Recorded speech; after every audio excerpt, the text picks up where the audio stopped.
Hey everybody, this is Say One Bourbon. We're out at poolside tonight. It's a kind of a nice night, and we're just checking out the stars, relaxing by the fire. Stick around.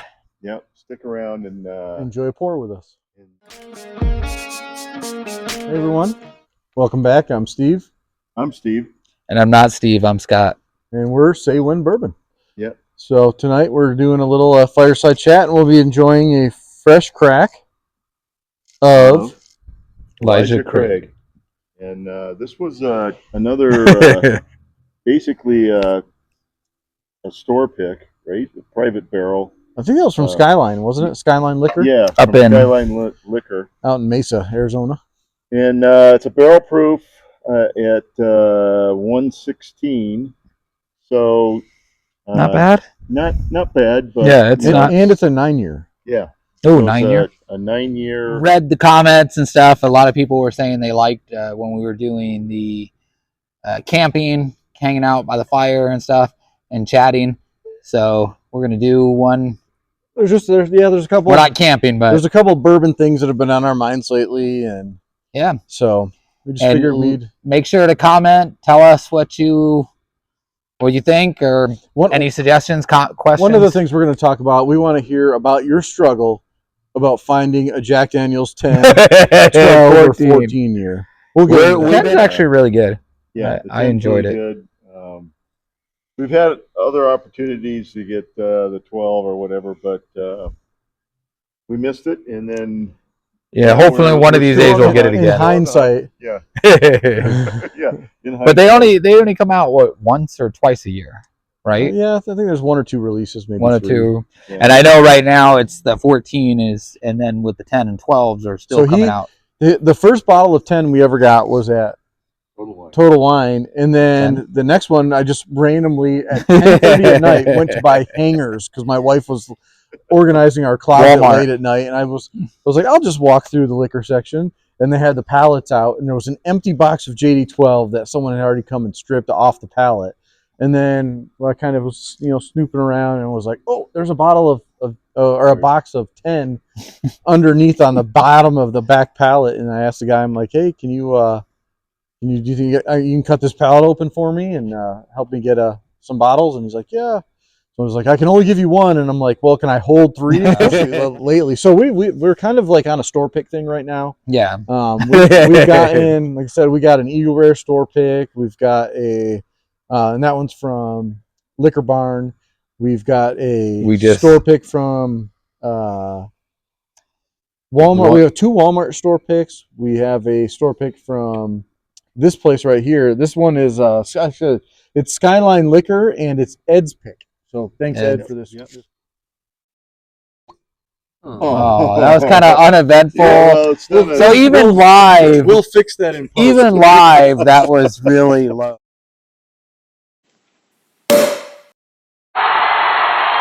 We just wanted to hang out, talk, chat. This is over 100 proof, so that's probably flammable. Yeah. I think it's 80 or 90 proof is flammable. Yeah, I think we got to do a couple more bottle kills and drop it in there. Actually, let us know that if you guys ever do those bottle kills afterwards, or if you call it something different than bottle kill. Once you're done with the bottle, that you drop a match in there to release the last bit of spirit that's in there. Let it go back to the bourbon gods. So this has the typical Elijah Craig nose, but it's got some heat on it. Yeah. Actually, I don't heat, but it's. I was gonna say I don't smell the heat as much. I mean, then again, I'm getting this fire in my face. But good, yeah. So, yeah. And say when. Say when.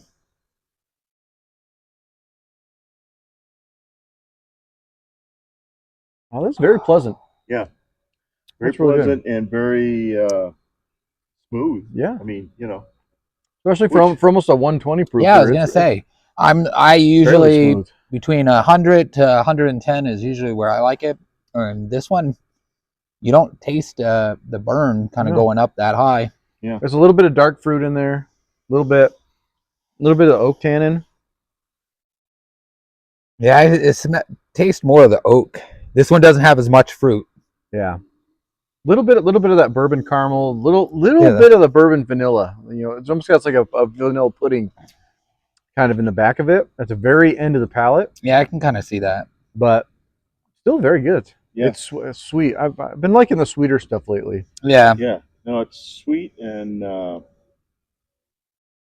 like it too because it's not overpowering. Yeah. You know, so it's in the right realm. Like you said, you'd expect it'll be a little bit hotter Yeah, it's really pleasant. for that, but it's really nice. I like it. It has more. Yeah, if you're liking the oaky. It's oaky, and like the I think the best way to describe the back of the palate is it's dry. Yeah, it's very dry. Like it like sucks all the moisture out of the back of your tongue. I almost get one of those benchmark notes. Yeah. So definitely with this episode, comment a lot.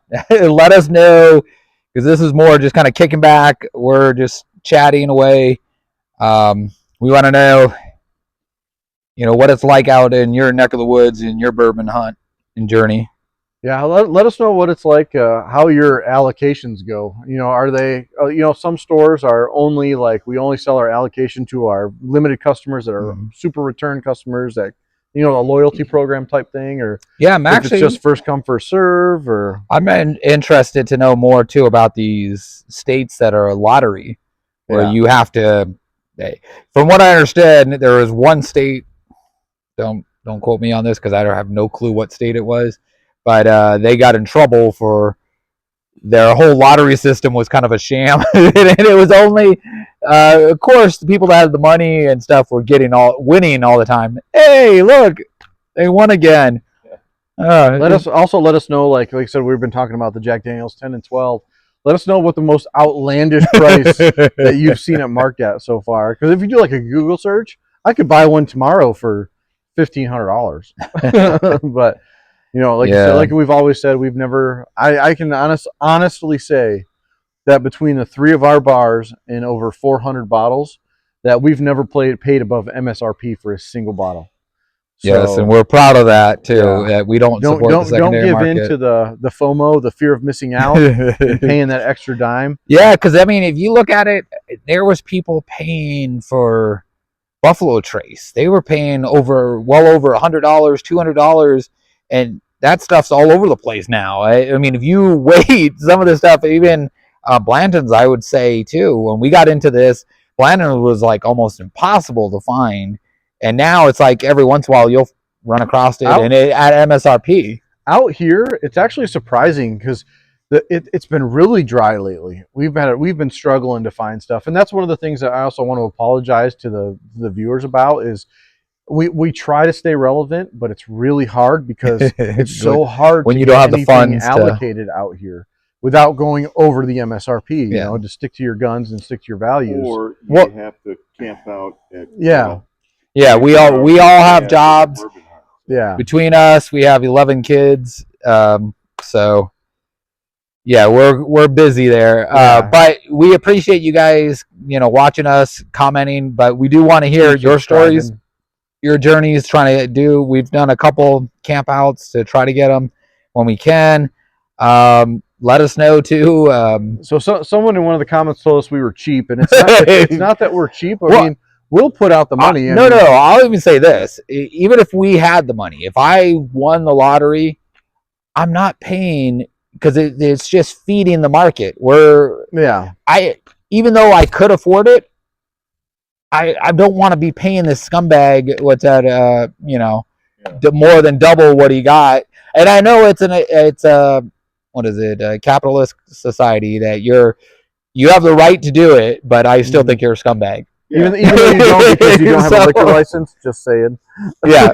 If you don't have a liquor license, you're not supposed to be selling. Well, and we haven't popped them open yet, but we've got a Pappy, between the three of us. Yeah, the Pappy Van 10, Winkle, Pappy 10, Eagle Rare 17, Eagle Rare 17. He has, and he's got the WLW, the Weller bottle of the Buffalo Antique Collection, the BTAC, and MSRP, and that was. We'll pay the money. Yeah, and those were MSRP, which is still high, but which was high. But waited for our opportunity, and the opportunity. May I have came, another so little, you Yeah. can. a little splash? Yeah, And so just keep looking and tell us about your journeys and whether or not you're willing to pay above MSRP to get something, and what your thoughts are to find these really highly allocated stuff. yeah. Tell us your. So, but like I was about to say before, the market really dried up here, and lately, there's Eagle Rare, E.H. Taylor, Blanton's. Mhm. I wouldn't say they're flooding the market, but there's definitely a lot more of them out there available. But a lot of places around here are increasing their prices. So, like Oh, yeah. we used to be able to get Eagle Rare at Walmart for $32. Now it's 45, and that was within 2 months. It And had that's two kind of price turning changes. to the norm. It went from $31.99 to $34.99 to $44.99 within 2 or 3 months.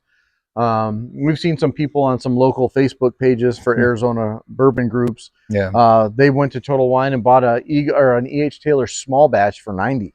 Yeah. You know, so they are. The market's changing. I'm still hoping that Canada keep it up, because I'm hoping that causes more to stay down here. Keep projecting the liquor, and yeah, hopefully keep it'll saying flood the no, market we down don't here. want it, and send it this way. But let us know what your little journey is going into, and looking for stuff and trying to the hunt, and that's part of it. The hunt is we keep going in. Like I said, we have a lot of kids, so I usually do my shopping late at night. So I'll stop in at Walmart and look at their palette and try to what's in there. And occasionally we run across some really good stuff. Yeah, this morning he got off work and we opened up Total Wine. There was nothing there, unfortunately. There was but, somebody else you said in line. Were they? Mhm. Yeah, Were they looking for just bourbon, another or what were person. they looking for? He walked right over to the Scotch section and just grabbed an. It's always his funny. normal morning drinker. He's getting the plastic bottle jug. No, it's always funny to me too to talk to the other people in line and stuff and see their journey and their experience, what they've gone through. See how different people. So he talked to a representative at one of the stores that we go to, and they're like, "Oh, it's Tuesday, Friday." These are the days that and comes then in. I called and spoke to the same store, and they're like, "Oh, it's Wednesday, Thursday."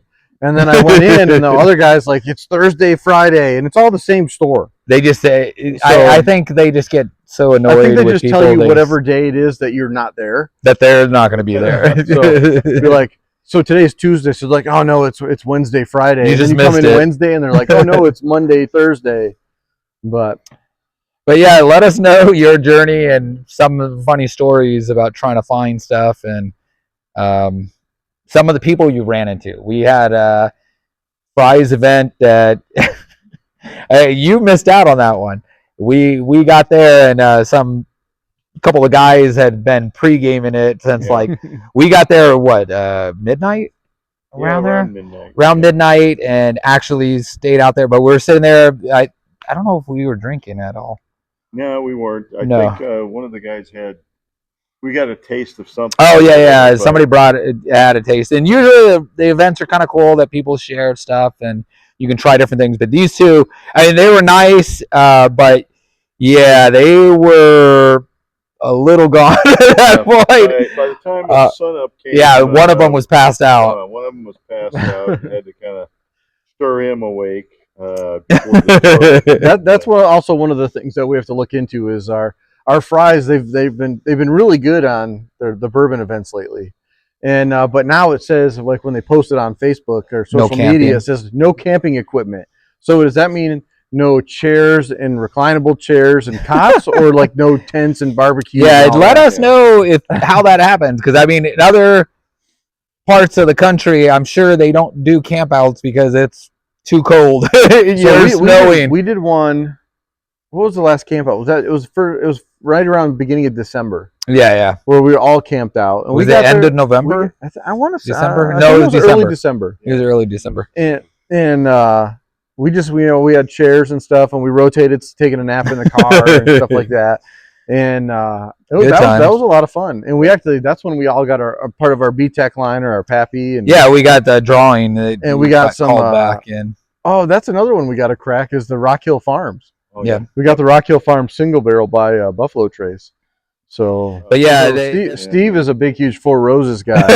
And Sam's Club usually has a stellar, either a store pick or just the regular barrel proof of the Four Roses, and it's like in the 40s. Yeah, it's not terribly priced. It's not bad. It's not bad. Yeah, the Four Roses stuff are, and that's what went to Costco.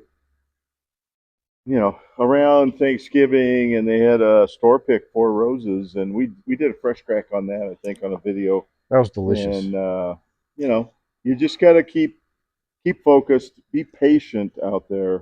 Yeah. That's the key thing. We've got quite a few things in the works, coming up with different ideas. Let us know what ideas you want. We want to keep it interesting. We don't want to. We want to do stuff that you're going to enjoy watching us do. And if you guys can please, so we've been looking at our analytics lately, and we're actually getting tons of views, but we're not getting any likes or comments or comments. The more you do that, it helps us out, and it will help us out to help you out, because then we will start listening to what you're wanting. There's people that told us different suggestions, different ideas of what you want to see. So yeah, I mean, people have told us get better audio. We have better audio. Well, we've got that. We have. So yeah, we really appreciate you guys. People have been out there commenting and have been sharing us. Obviously, somebody's watching us there. So we really do appreciate it. I mean, we're at 200, and I think around mid 230s in subscribers, and I mean we've literally doubled our subscribers in the last 2-3 months. Yeah. So we appreciate all you guys following us. I mean, we've got some videos that have several thousand views. We cannot thank you enough for sticking around, and like some of our last letting videos, us do this, because this gives us a little outlet to where we can talk about what we enjoy, having a good drink, and to be honest, we love kicking back and camping out there. We're doing it in front of a video, but just sitting out there BSing and talking and looking at the stars, enjoying a fire, camping, or out here in the backyard or whatever. And one things that we love getting comments, and he'll text me. I'll be at work. It's like 2:00 in the morning. He's like, "Hey, bro, you got a comment?" Reply to this one. We've gotten some. We've had comments from people. I'm originally from Michigan, and we're in Arizona now, and people are from Michigan watching different our parts of the state and leaving comments, and it's like, oh, hey, I remember being in that area or things like that. So it's really keep cool them coming. We like to hear that, people. So yeah, as always, say when. Say when. Like, comment, subscribe.